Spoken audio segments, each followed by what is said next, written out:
আমার আইএলটিএস এক্সপিরিয়েন্সের সিরিজের লাস্ট ভিডিওতে আপনাদের স্বাগতম। আজকে কথা বলবো রাইটিং নিয়ে। তো বেসিক্যালি আমি 3টা ভিডিও অলরেডি দিয়ে দিয়েছি, লিসেনিং, রিডিং আর স্পিকিং নিয়ে। আজকে শেষ ভিডিও মানে এই সিরিজের রাইটিং। তো রাইটিং সম্পর্কে একটু বলি। রাইটিং আপনাকে 2টা টাস্ক দেওয়া থাকবে, পার্ট 1 আর পার্ট 2। পার্ট 1 এ থাকবে ধরেন গ্রাফিক্যাল রাইটিং, আপনাকে গ্রাফস, চার্টস, বার বা টেবিল দেওয়া থাকবে। ওই টেবিল ইনফরমেশনগুলো গুছাই আপনাকে লিখতে হবে। জাস্ট লাইক ধরেন আপনি ইংলিশ ফার্স্ট পেপারে গ্রাফ লিখছিলেন, গ্রাফ আনসার করছিলাম, জাস্ট লাইক দ্যাট, বাট আরেকটু রিচ। পার্ট 2তে আপনাকে একটা আর্গুমেন্টিভ রাইটিং করতে হবে। আপনি একটা টপিক দেওয়া থাকবে, সেই টপিকের উপরে আপনাকে আনসার করতে হবে। তো যাই হোক, তো এই 2টা সলভ করার জন্য আপনাকে 60 মিনিট দেওয়া থাকবে।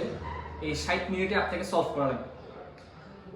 তো এখানে বিষয় কি, আপনি মানে জেনারেলি পিপল পার্ট 1 আগে লিখে এবং পার্ট 2 পরে লিখে।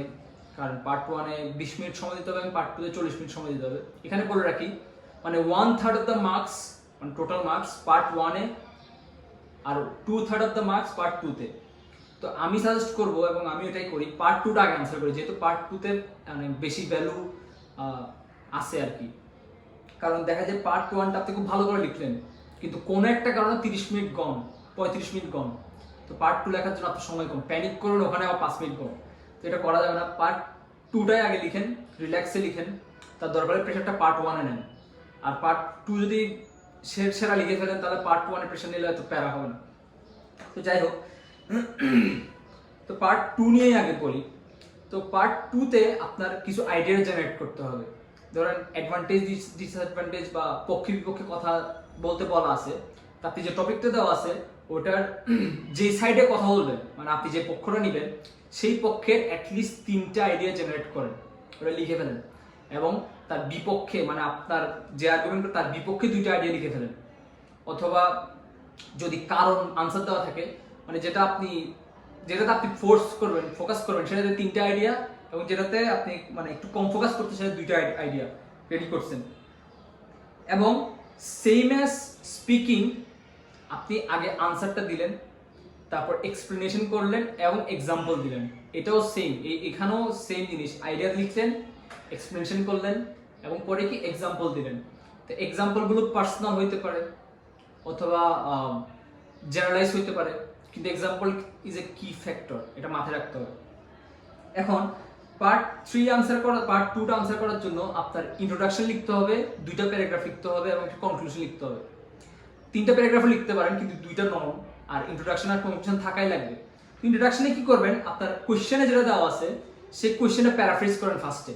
ওকে, প্যারাফ্রেজ করে আপনার আনসারটা দিবেন, মানে আপনি পক্ষে বিপক্ষে বা কারণ বা সলিউশন এসব লিখলেন, মানে প্যারাফ্রেজটা করলেন কোশ্চেন, তারপর আপনি আপনার আনসারটা দিলেন, ফাইন।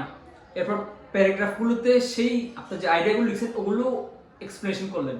প্যারাগ্রাফের ফার্স্ট লাইনটা থাকবে যে আইডিয়াগুলোর একটা অ্যাঙ্কর সেন্টেন্স, যেটার বেস করে আপনি পরে এক্সাম্পল বা এক্সপ্লেনেশনগুলো পয়েন্ট আকারে দিচ্ছেন। ধরেন আপনার 4টা কারণ আছে, আপনি ফার্স্টে লিখলেন যে দেয়ার আর প্লেথোরা অফ রিজনস। তো আপনার ফার্স্টের লাইনটা পরে, প্যারাগ্রাফ লাইনটা পরে বুঝে গেল কি আপনি প্যারাগ্রাফে কি রিজনগুলো ব্যাখ্যা করতেছেন। পার্ট 2-তে মানে সেকেন্ড প্যারাগ্রাফও সেম, একটা কারণ লিখলেন অথবা ফ্লিপ সাইড লিখে ওইটা কারণটা লিখলেন, তারপর প্যারাগ্রাফটা ব্যাখ্যা করলেন। কনক্লুশনে কি করবেন, ইন্ট্রোডাকশনে যে প্যারাফ্রেজ করছিলেন ওইটাকে আরেকটু প্যারাফ্রেজ করবেন, কিন্তু কনক্লুশনে ফার্স্টে ট্রাই করবেন যে আপনার যে কোয়েশ্চেনটা করছে ওইটার আনসারটা দিয়ে দেওয়া। মানে এক লাইনে আনসারটা ফার্স্টে দিয়ে দিলেন, সাথে প্যারাফ্রেজটাও করলেন, মানে শর্ট করে ফেললেন। এবং এটা আমি করতেছি এবং আশা করি এটা কাজেও লাগবে, যে আপনার যে মেইন আইডিয়াগুলো লিখছেন সলিউশনের ক্ষেত্রে, সেই মেইন আইডিয়াগুলো শর্টকাটে লিখে দেওয়া, যে it happens for various reasons namely এত এত। আপনি যে উপরে যে ব্যাখ্যাটা করছেন সেটাই আপনি আপনার যে কোয়েশ্চেনে মেইন আইডিয়াগুলো লিখছেন সেগুলি সুন্দর করে আপনি কনক্লুশনে তুলে দিলেন, যে কারণটা।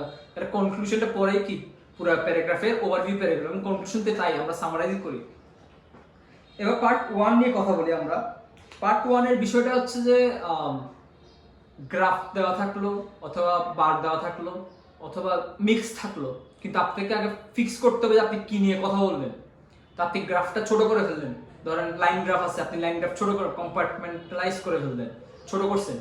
তো আপনি ছোটটা নিয়ে এই ছোট ছোট কম্পার্টমেন্টগুলো নিয়ে কথা বলবেন। ধরেন ওখানে লেটস সে 10টা পয়েন্ট আছে, কিন্তু আপনি তিনটা পয়েন্ট করে করে আলাদা করে ফেললেন, মানে ট্রেন্ড হিসাবে আর কি।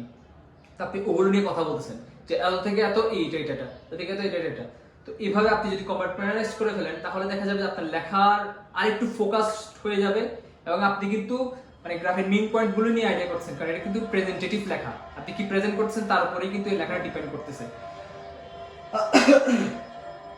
আর অবশ্যই আপনি গ্রামার, স্পেলিং এগুলো কিন্তু খুবই কমা, দাড়ি কমা এগুলো নিয়ে খুবই ফোকাস করতে হবে, কারণ এগুলোর উপর কিন্তু অনেক নাম্বার ক্যারি করে।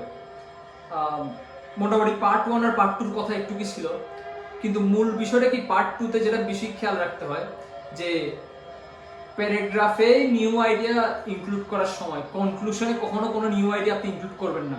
কনক্লুশনে নিউ আইডিয়া ইনক্লুড করা মানে হচ্ছে যে আপনার থিঙ্কিং এর সমস্যা ছিল বা আপনার প্রিপারেশনের সমস্যা ছিল, এটা করলে আপনাকে উইক দেখা যায়। এবং কনক্লুশন কখনো is not a best place, it not a place for introducing a new idea. New idea place is paragraph use করে সব শেষ। মোটামুটি এতটুকুই ছিল। আপনারা রাইটিং অনেক বেশি প্র্যাকটিস করেন, এবং অবশ্যই সেম অ্যাজ রিডিং আপনি 45 মিনিট সময় দেবেন নিজেকে প্র্যাকটিস করার জন্য, যত তাদের সলভ করতে পারতেছেন এবং ক্লিয়ার লিখবেন। আপনার কিন্তু স্পিকিং যদি পেপার বেস দেন, মানে সরি রাইটিং যদি পেপার বেস দেন তাহলে কিন্তু আপনার কলম দিয়ে লিখতে হবে, আর কম্পিউটার বেস দিলে তো টাইপিং, ওটা তো আলাদা হিসাব। তো আপনি কলম দিয়ে প্র্যাকটিস করতে থাকেন, 45 মিনিট সময় দেবেন নিজেকে, 25 মিনিট এটার জন্য, মানে 25 মিনিট না 30 মিনিট দেন পার্ট 2 এর জন্য, আর পার্ট 1 এর জন্য 15 মিনিট দেন, তো 45 মিনিট টোটাল সময় দেন। তাহলে দেখবেন যে মানে মেইন এক্সামে গিয়ে আপনার কিছু সময় বাকি থাকবে। যেমন আমার মনে আছে আমি কিন্তু 30 মিনিটে মেইন এক্সামে পার্ট 2 শেষ করছি, এবং পার্ট 1 করার সময় কনক্লুশনটা লিখতে আমি 10টা মিনিট সময় লিখছিলাম, পার্ট 1 এর কনক্লুশন। কারণ আমি মনে হয়েছে যে এটাতে সময় দেওয়া উচিত, কারণ আমার আসতে ছিল না, আমি আস্তে আস্তে সময় নিয়ে পার্ট 1 এর কনক্লুশনে লিখছিলাম। তো একটু কি ছিল রাইটিং এর ভিডিওটা। আপনাদেরকে গুড লাক, রাইটিং বেশি করে প্র্যাকটিস করুন, অবশ্যই যত বেশি প্র্যাকটিস করবেন তত ভালো। এবং আপনাদের কোনো কোয়েশ্চেন থাকলে অবশ্যই কমেন্ট বক্সে জানাবেন, এবং অবশ্যই জানাবেন যে এই 4টা ভিডিও কেমন লাগে, এবং 4টা ভিডিও নিয়ে যদি কোনো কোয়েশ্চেন থাকে অবশ্যই কমেন্টে জানাবেন, আমি রিপ্লাই দেওয়ার চেষ্টা করবো এবং রিপ্লাই দিব অবশ্যই। আর ফার্দার যদি কোনো ভিডিও না লাগে এইসব বিষয়ে, অথবা আপনার যদি মনে হয় যে এইসব বিষয় নিয়ে একটু এক্সপ্লেন করা দরকার, তো স্পেসিফিক্যালি লিখবেন যাতে এইসব ভিডিওর উপরে আমি একটু কাজ করতে পারি। থ্যাংক ইউ সবাইকে, গুড লাক উইথ আইস।